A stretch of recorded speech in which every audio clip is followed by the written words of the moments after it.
Hello everybody, welcome to Evelyn Taylor Majure's Little Library Program.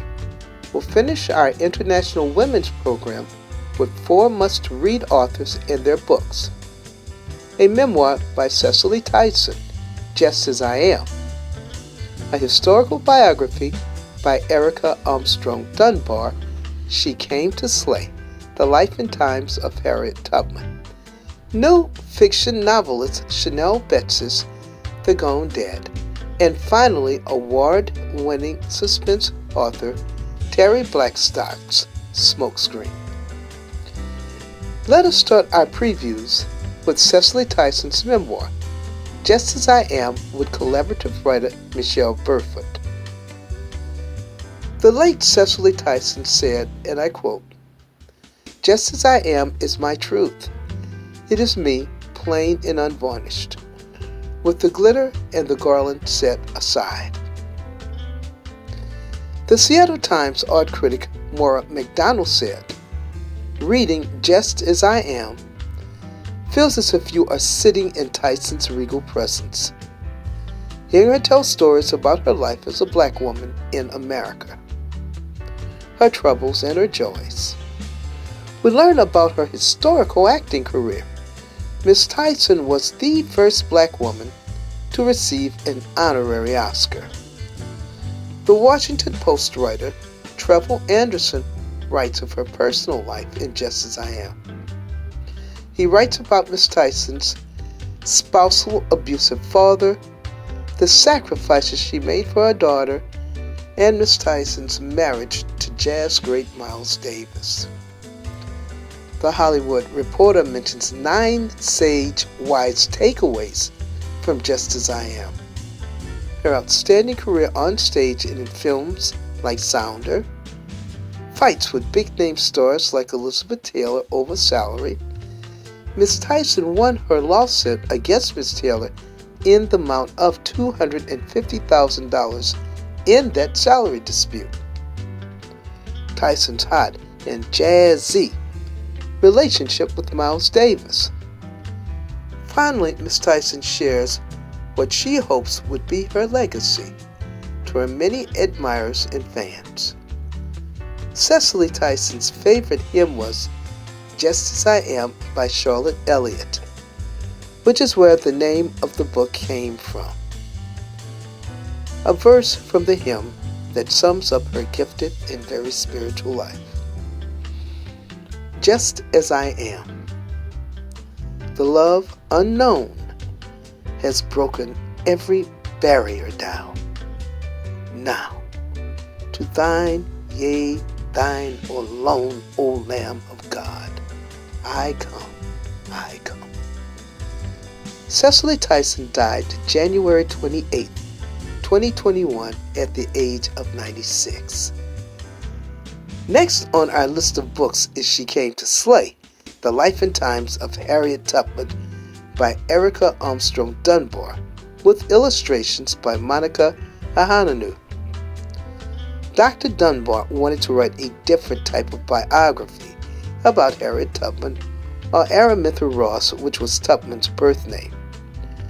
Dr. Dunbar writes her whole life story from beginning roots until her death March 10, 1913, at the age of 93. Dr. Dunbar authors a story that makes Harriet more accessible. It is filled with history, education, and is very visually appealing thanks to Monica Ahananu's illustrations. The story starts with a woman named Modesty, who lands in Maryland off a slave ship that the dates are kind of fuzzy on. They really aren't that known. This is part 1 of Minty's story. This Tubman biography is different.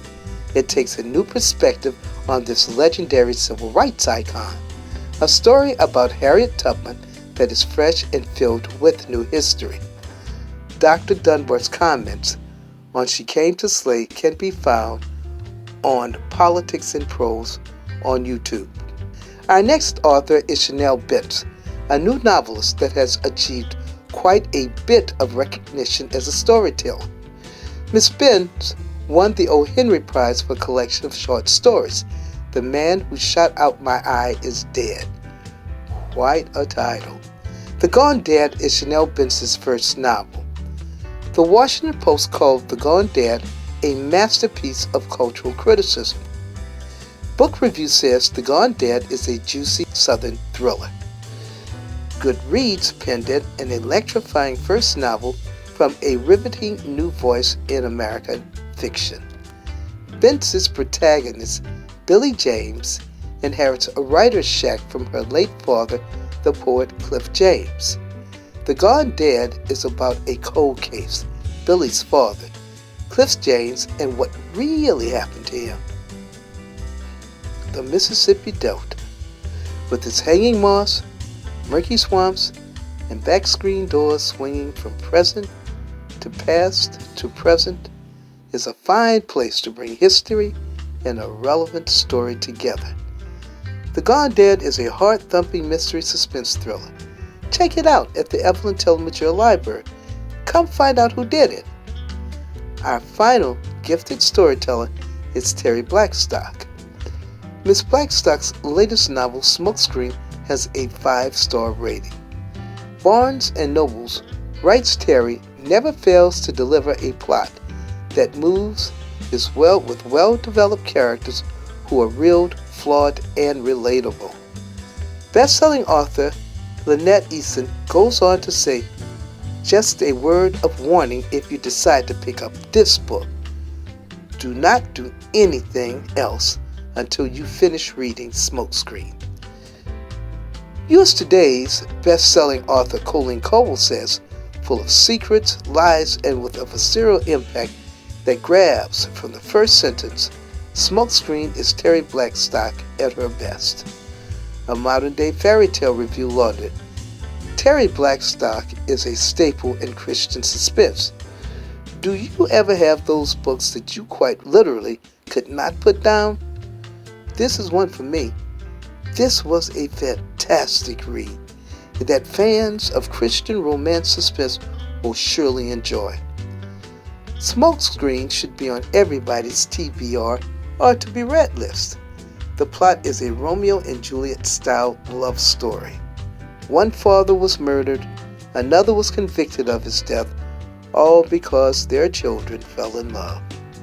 Check out Smokescreen or any of our Terry Blackstock collection at the Evelyn Majure Library in Utica, Mississippi.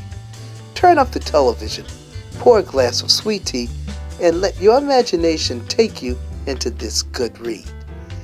This ends the Evelyn Majure's International Women's Program.